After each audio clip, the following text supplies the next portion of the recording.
আগুনে পুড়ে মারা গেলে শাহাদাতের মর্যাদা লাভ করবেন।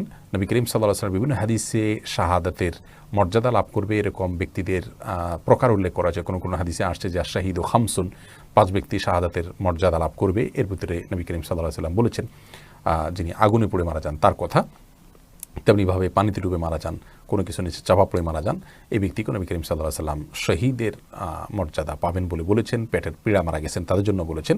আবু দাউদের একটা হাদিসে আসছে ওয়াসাহিবুল হারিকে শহীদ, যে ব্যক্তি আগুনে পুড়ে মারা গেলেন তিনি শহীদ হবেন, অর্থাৎ শহীদের মর্যাদা পাবেন। তবে এই শহীদ আল্লাহর রাস্তায় নিজের জীবন বিলিয়ে যিনি শহীদ হয়েছেন আল্লাহর দ্বীনকে বুলন্দ করবার জন্য, তার সমপর্যায়ের শহীদ হবেন না। তিনি হবেন শহীদে হাকিকি বা প্রকৃত অর্থে এবং সার্বিক বিচারে শহীদ।